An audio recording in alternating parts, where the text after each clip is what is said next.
Welcome to the Deep Dive. Today, we're really embarking on something quite special, drawing from these fascinating sources you shared with us. Our mission really is to unpack a story that's, well, legendary, but also packed with wisdom. That's right. We're diving into what's known as the Govardhan Leela. And Leela, for anyone maybe not familiar, it sort of means a divine play, a pastime. It's a hugely important story. Right. Because you see Krishna, even as a young boy, showing incredible divine power, but also teaching these really deep lessons about faith, about ego, about, our connection to the divine. And the hook, the thing that just grabs you, is this almost unbelievable image. Yeah. A young boy lifting a whole mountain, just like that, to save his village. It was an incredible image. So yeah, this deep dive, we're going to explore how this is depicted, how it could happen, and crucially, what insights it still holds for us. So where does this all start? Set the scene for us. Okay, so we begin in Vrindavan, a really vibrant village, And the people there, they're deeply connected to the land, their cattle, and they're busy getting ready for their big annual puja. A puja, a worship ceremony. Exactly. A really grand one, and it was always dedicated to Lord Indra. Indra, the god of rain and storms. The very same. Their belief, passed down for generations, was simple. Honor Indra, and you get the rains you need for your crops, for your cows, basically for survival. Okay, so a really ingrained tradition, directly tied to their livelihood. Makes sense. But then Krishna steps in. Yes, Krishna. Still just a young boy, remember? And he comes forward and actually questions this, challenges this ancient tradition. What did he say? How did he argue against worshiping the rain god? Well, his reasoning was surprisingly insightful. He basically asked, look, why Indra? Isn't it really our karma, our actions that bring results? And think about it, he said. Don't we depend directly on Govardhan Hill right here and our cows and nature itself for everything we need? Wow. That's pretty profound coming from a child, questioning the big deity and pointing to their immediate environment instead. It really is. It's not just being contrary. It's this early glimpse of a different kind of wisdom, moving away from maybe fear-based worship towards gratitude for what's tangible, what's right there supporting them. So he's saying, thank the mountain, thank the cows. Essentially, yes. Acknowledge what sustains you directly. And how did the elders take that? I mean, challenging Indra, that sounds risky. You'd think so. But Krishna's logic, his points, they really hit home. Nand Baba, who was Krishna's foster father, and the village chief and the other elders, they actually listened. They talked it over. And they agreed. They did.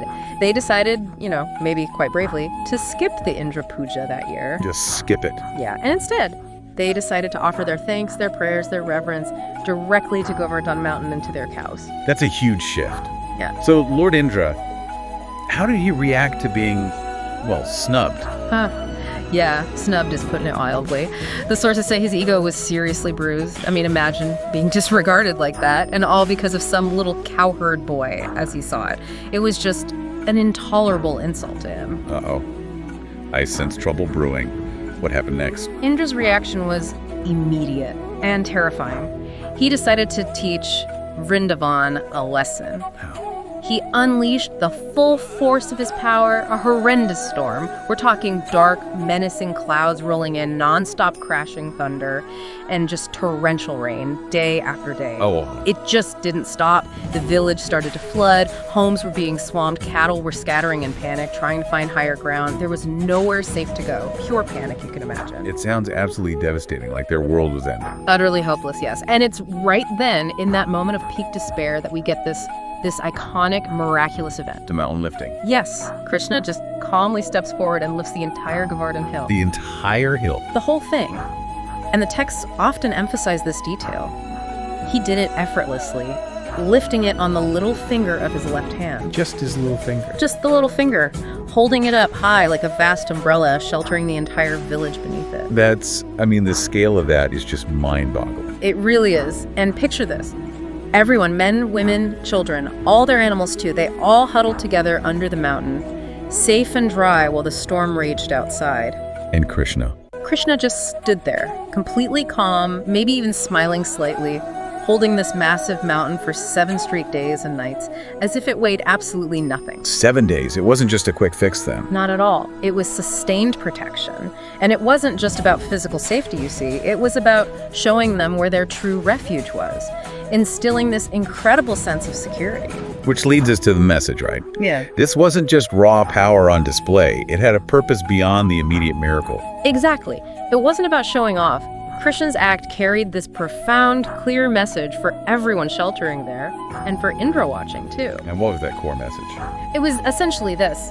Have faith in nature, have faith in Dharma, your righteous duty, the cosmic order, and most importantly, have faith in the divine presence that resides within you, within everything. Don't act out of fear. Don't just follow tradition blindly. Wow. So trust yourselves, trust nature, trust the divine within, not just fear the wrath of a powerful God. Precisely. And you can imagine the courage that message gave the villagers. It shifted everything from terror to, well, a kind of deep grounded faith. And what about Indra, up in the heavens, watching this unfold? Well, eventually, seeing Krishna holding the mountain effortlessly for so long, seeing the villagers safe and their faith unwavering, Indra started to realize. He realized the sheer scale of his mistake. His pride had blinded him. He saw he was wrong. More than that, the sources say he then saw Krishna's true divine form. He recognized him as an avatar of Lord Vishnu, the Supreme Being. Ah, so that changed everything for him. Completely. He was utterly humbled. He stopped the storm, descended from his celestial realm, and approached Krishna with profound remorse. He bowed down and asked for forgiveness.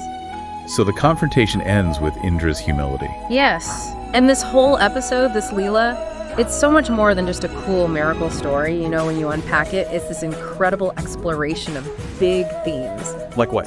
Well, obviously, ego versus humility, that's central with Indra.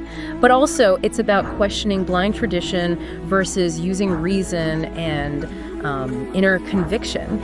And maybe, most importantly, it's about choosing faith in the divine and goodness over just being motivated by fear of punishment. It really does mark a huge turning point, doesn't it, for Krishna himself and how he's perceived. Oh, absolutely. This is often seen as a pivotal moment where he transitions. He goes from being primarily seen as, Gopala, the playful, sometimes mischievous cowherd boy. Right, stealing butter and playing pranks. Exactly, to becoming Govinda. Govinda, meaning? Right? Literally finder of the cows, but it takes on this much deeper meaning.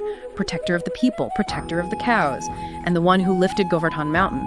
He becomes this revered spiritual teacher and protector figure. It's a definite shift. So wrapping up our deep dive into the Govardhan Leela, the big takeaways seem to be the power of real faith over fear and having the courage maybe to question tradition when it no longer serves or feels right. Yeah, those are definitely key lessons. It's a story that keeps offering insights, I think. Truly inspiring. It really is. And perhaps for you, our listener, something to carry with you today is this thought. Even though we don't have, literal mountains to lift, how can we apply these lessons? How might prioritizing our own inner faith, our own reason over maybe external pressures or fears, how might that play out in our lives today? Something worth pondering. Definitely. Something to think about until our next deep dive.